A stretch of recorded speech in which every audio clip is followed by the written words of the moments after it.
Algunas noches, cuando la casa está en silencio, aún escucho sus voces.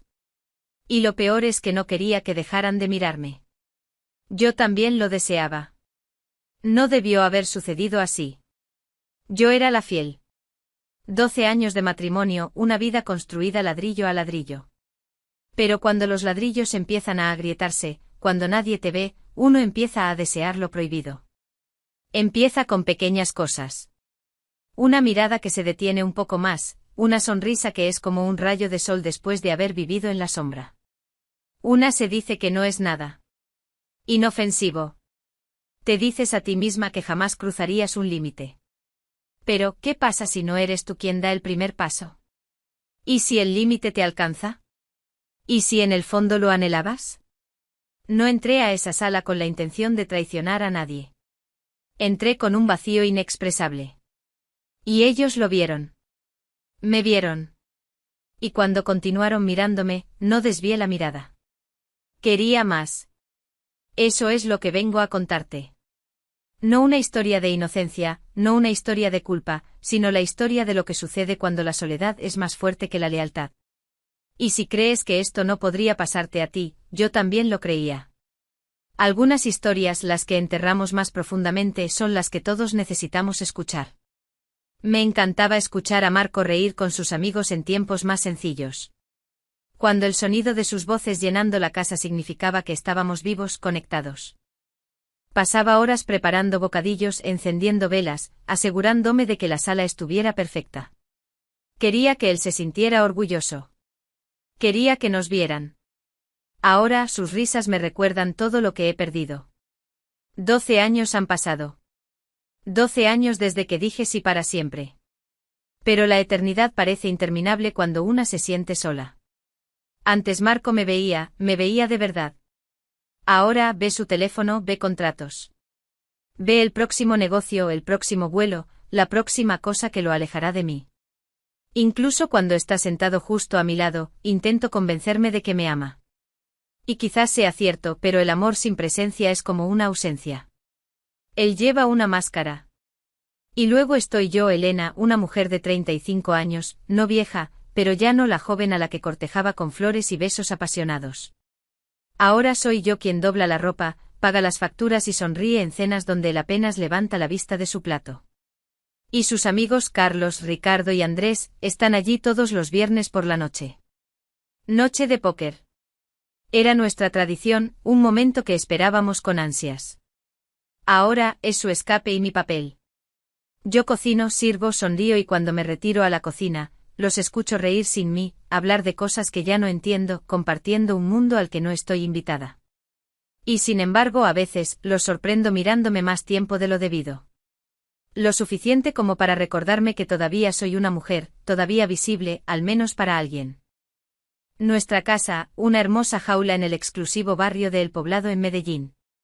Luces tenues, paredes en tonos cálidos, fotos enmarcadas de sonrisas que ahora me parecen extrañas. En apariencia, todo es perfecto. Pero el aire es frío entre nosotros, más frío de lo que cualquiera fuera de estos muros podría imaginar. Así que seguí como si nada. Esposa perfecta, anfitriona perfecta, disimulando mi sufrimiento bajo sonrisas de fachada. Pero incluso las sonrisas más aplicadas pueden resquebrajarse. Incluso un corazón fiel puede cansarse de ser invisible. Y luego una noche común que había comenzado como cualquier otra partida de póker, noté algo en sus ojos que nunca antes había visto. No lástima, no cortesía, algo más intenso y a decir verdad, algo que avivó esa sed que tanto había intentado negar. Era solo otro viernes por la noche. Al menos, eso me decía a mí misma. Permanecí más tiempo de lo habitual frente al espejo. Nada extravagante, nada que pudiera atraer la atención. Solo un pequeño detalle, una blusa ligeramente más ajustada, un lápiz labial que no me había puesto en meses, un toque de perfume que antes hacía que Marco se detuviera cuando me notaba. No buscaba problemas. Solo quería recordar lo que se sentía ser notada, sentirme viva de nuevo. Sonó el timbre. Risas fuertes y familiares siguieron a Carlos, Ricardo y Andrés. Brazos cargados de cervezas y puros, sonrisas radiantes, con los ojos rodeados de cansancio como siempre. Los recibí. Una sonrisa forzada pero temblorosa bajo la presión. Marco apenas levantó la vista de su teléfono hasta que se repartieron las cartas. Luego, como por arte de magia, se iluminó, riendo, repartiendo las cartas, bromeando como el hombre que había conocido. Saqué los pasabocas, le serví sus bebidas, revoloteando en el límite de su mundo, esperando, rezando para que se sintieran un poco atraídos. Fue entonces cuando me crucé con la mirada de Carlos. No fue un accidente. Esta vez sostuvo mi mirada una fracción de segundo de más, una segunda que hablaba un lenguaje que ambos entendíamos. Ricardo siguió una mirada huidiza y luego de vuelta, huidiza de nuevo. Y Andrés, su cumplido, se deslizó tan naturalmente que casi creí haberlo oído mal. Si Marco no te aprecia, alguien más lo hará. Mitad broma, mitad verdad que ninguno de los dos quería admitir. Reí con un fuego que crecía en mi interior. Pero, internamente, algo cambió.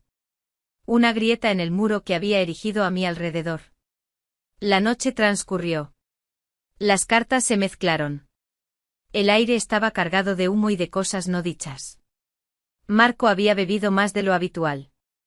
El cansancio de otra larga semana se leía en su rostro. A medianoche estaba desplomado en el sofá con un vaso en la mano, perdido en sus pensamientos. Estaba lista para recoger las botellas vacías y subir antes de que el dolor en mí se volviera insoportable. Fue entonces cuando lo escuché. Quédate, toma una copa con nosotros. La voz de Carlos era baja y acogedora. Dudé. El aire era diferente, cargado de incertidumbre. Debí haber subido, debí haberlo hecho. Lo dejé todo atrás. Pero en realidad no.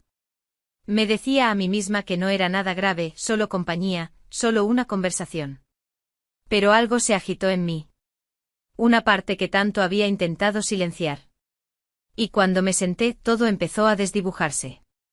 Aún siento esa silla bajo mí, la madera dura, el cuero frío. Y sin embargo, en ese instante me pareció más cálida que mi propia cama. Los tres estaban sentados allí, las cartas olvidadas, un vaso en la mano, la mirada un poco demasiado fija y yo, sentada frente a ellos, el corazón latiéndome a 1000. Continuaba. Me repetía, no es nada, solo un trago o una pequeña conversación. Pero algo había cambiado en la habitación. El aire parecía más pesado, más lento, cargado de cosas que nadie se atrevía a decir en voz alta. Carlos se inclinó hacia adelante y me sirvió otro vaso. Para la anfitriona, dijo con sus dedos rozando los míos una fracción de segundo, pero el tiempo suficiente, lo bastante como para que una chispa recorriera mi brazo. Debí haber retirado mi mano. Debí haberme levantado en ese instante, pero no lo hice.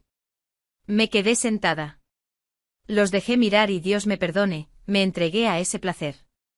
Ricardo sonrió, su mirada deteniéndose un poco más en mí. Marco no sabe la suerte que tiene, su voz se apagó, sus ojos diciendo mucho más. Debí haber huido. Una advertencia lo suficientemente fuerte como para ahogar todos mis dolores. Pero mi corazón no latía a 1000 por el miedo. Latía por otra cosa, porque me veían.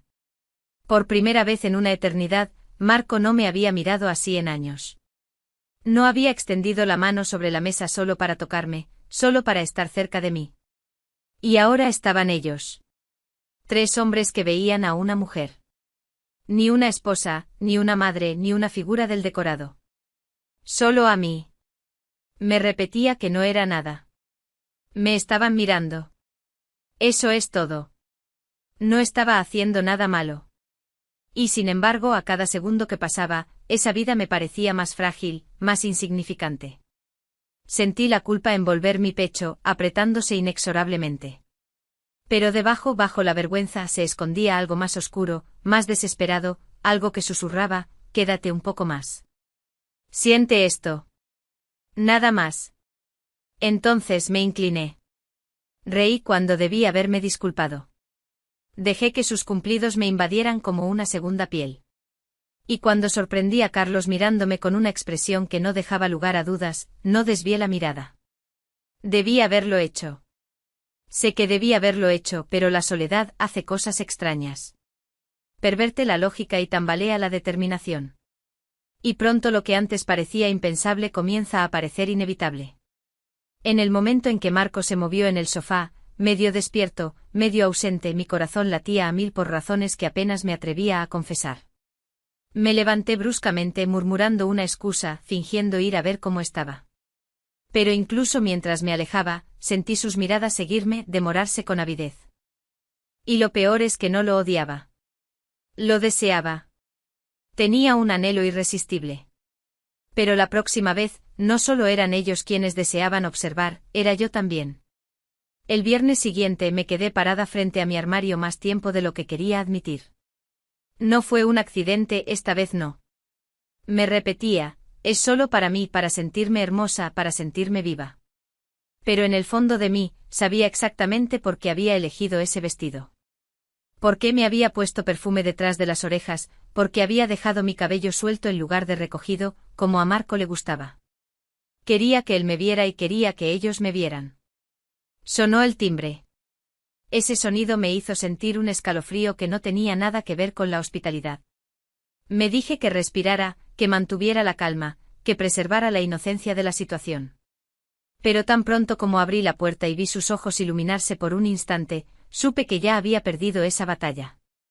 Su mirada ya no era fortuita, tampoco mi sonrisa.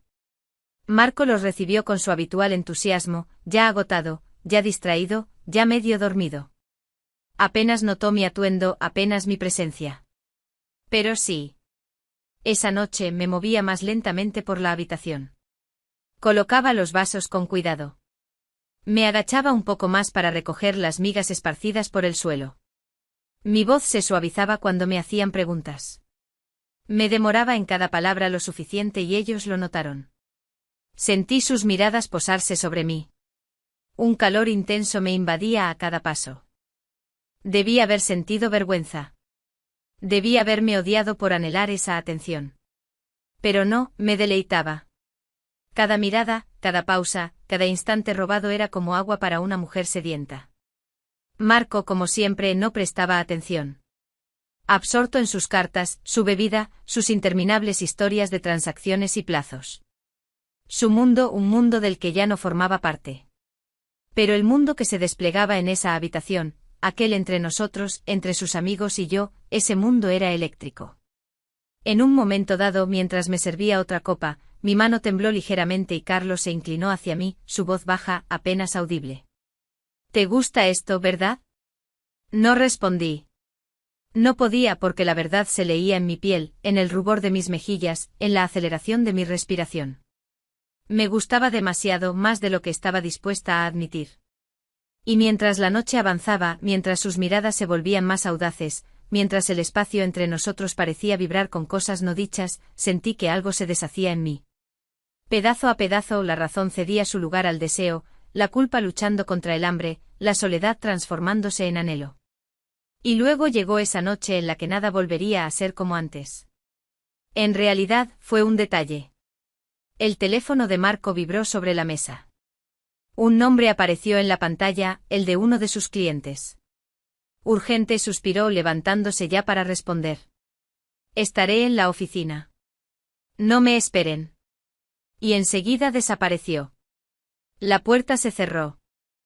El silencio se instaló y nosotros, yo y ellos solos. Al principio, nadie se movió, el aire era pesado, cargado de lo que nos negábamos a nombrar.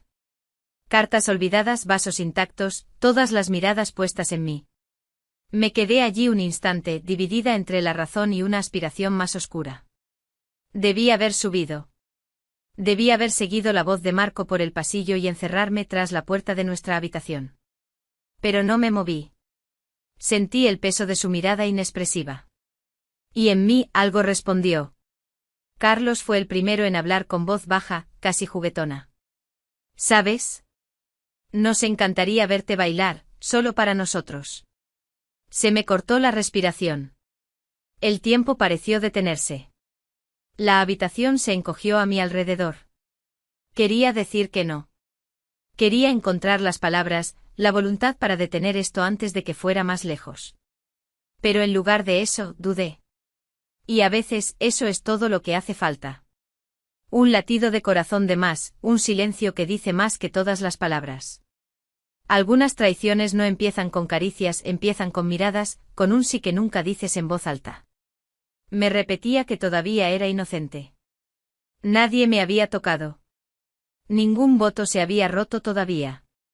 Y sin embargo, mientras la música zumbaba suavemente en los altavoces, mientras sus ojos seguían cada uno de mis movimientos, me sorprendí avanzando lentamente, con la respiración entrecortada, el corazón latiéndome como no lo había sentido en años. Dejé que mi cuerpo se balanceara sin provocación excesiva, sin grandes gestos. Justo lo necesario. Justo lo necesario para responder a lo que sus ojos sugerían desde el principio de la noche. Me miraban. Dios mío, me miraban. Ni un ruido en la habitación, solo respiraciones superficiales, los ojos fijos. La tensión era tan palpable que parecía a punto de estallar. Cada movimiento, cada roce de la tela contra mi piel resonaba más fuerte que cualquier palabra. Y a cada segundo que pasaba, la parte de mí que aún discernía el bien del mal se desvanecía. Me hacía daño. Carlos se inclinó hacia adelante, su voz era solo un murmullo destinado solo a mí. Tú también lo deseabas, ¿verdad? Cerré los ojos abrumada por el peso de ese pensamiento y cuando los abrí de nuevo, cuando finalmente respondí, mi voz era solo un suspiro. Sí. Cuando Marco finalmente bajó, la atmósfera había cambiado. La sentía espesa, frágil, a punto de romperse con la menor palabra o mirada desafortunada. Sus amigos se enderezaron, se aclararon la garganta y agarraron sus vasos con una mano un poco demasiado segura. Y yo forcé una sonrisa tan tensa que apenas se sostenía. El corazón latiéndome a 1000, la garganta seca. Marco no pareció darse cuenta. Demasiado cansado, demasiado distraído, demasiado acostumbrado a desconectarse del mundo, incluyéndome a mí. Larga conversación, murmuró desplomándose en el sofá. Lo siento, muchachos, ¿dónde estábamos? Pero nadie respondió enseguida. Las cartas se barajaron a la derecha, sin convicción, lanzadas como hilos de vida rotos en el espacio que nos separaba. Yo estaba petrificada, inmóvil, intentando fingir, intentando respirar. Por dentro mi corazón latía a 1000, la culpa palpitaba al ritmo de una sensación más oscura que no quería nombrar. Cuando finalmente se fueron, rápidas despedidas, sus miradas esquivando la mía. Cerré la puerta tras ellos y me apoyé contra ella. La respiración entrecortada, las piernas temblorosas. No significó nada. Fue solo un baile. No pasó nada. Me repetía mentiras como un murmullo. Recé, pero en vano. Esta vez no. Más tarde en la cama junto a Marco que dormía, el dolor se intensificó. No solo culpa, algo más. Una parte de mí que se había despertado y se negaba a volver a dormir. De repente mi teléfono vibró en la mesita de noche. Un mensaje apareció. No he dejado de pensar en la noche pasada. De Carlos. Lo miré fijamente, las manos temblorosas, el estómago revuelto. Pero bajo la culpa, bajo la vergüenza, se escondía algo más oscuro, la excitación. Odiaba sentir eso. Odiaba el calor que me invadía con esas palabras, pero no podía negarlo, y ellos tampoco. La siguiente noche de póker, sus miradas habían cambiado. Ya no había miradas furtivas ni sonrisas educadas. Ahora sus ojos reflejaban otra cosa. Algo más audaz, más hambriento. Y yo. Llevaba mi mejor máscara, la esposa perfecta, la anfitriona perfecta. Pero internamente cada fibra de mi ser vibraba. Cada paso parecía coreografiado en un baile que no estaba segura de poder detener. Marco notó algo. ¿Cómo podría no haber notado nada? ¿Todo bien?, preguntó una vez con el ceño fruncido. Parecen diferentes esta noche. Sonreí, lo besé en la mejilla. Mentí descaradamente. Están cansados. Semana larga, eso es todo. Pero ambos sabíamos que no era verdad. Y luego uno de ellos me pidió algo más. Nunca los toqué. Ni una sola vez, pero a veces observar es peor. A veces es el sí que nunca dices lo que más te mancha. Me lo repetía una y otra vez, como si al repetirlo se hiciera verdad, como si esa frontera, por tenue que fuera, significara que todavía no había cruzado el límite. Pero cada vez que pensaba en esa noche, cada vez que sus ojos volvían en la oscuridad, cuando el sueño me huía, sabía que era falso. Me preguntaba, ¿seguía siendo fiel o ya había cruzado la línea?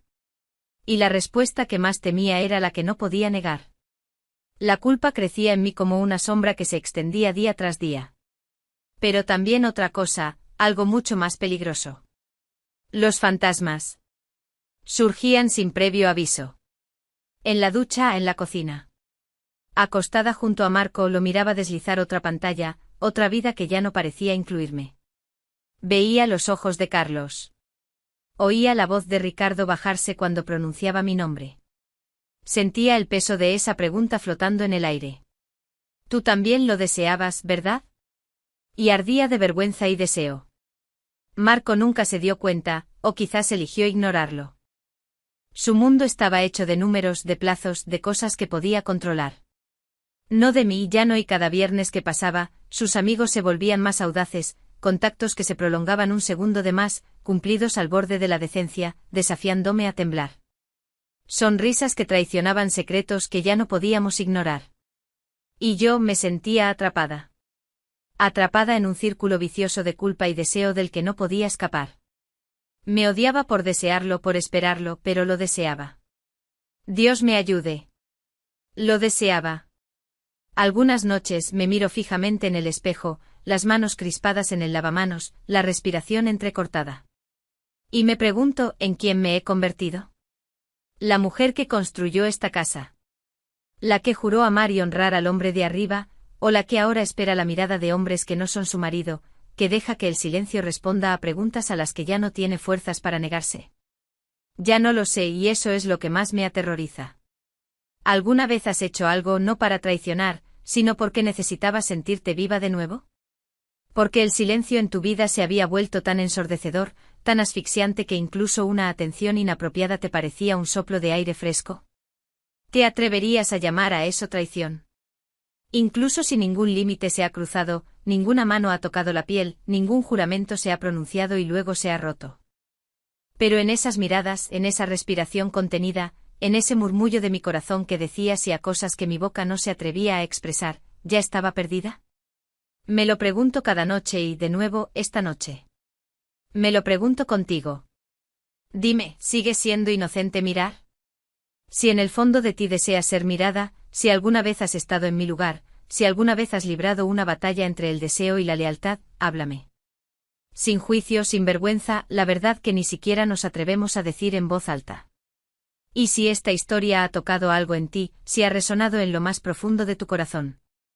Marco me sonríe en la mesa. Pero a veces sorprendo a sus amigos mirándome un poco demasiado tiempo. Y yo sonrío, pero solo con la comisura de los labios, porque ahora lo sé mejor. Algunas traiciones no necesitan un beso, no necesitan una cama. Algunas traiciones dejan moretones, otras manchas invisibles. Se alojan bajo la piel, en las miradas furtivas, en las palabras casi pronunciadas. Y si alguna vez la tentación te lleva a cruzar la línea, detente. Respira. Recuerda. Algunas miradas queman más fuerte que cualquier contacto y las cicatrices que dejan nunca se borran.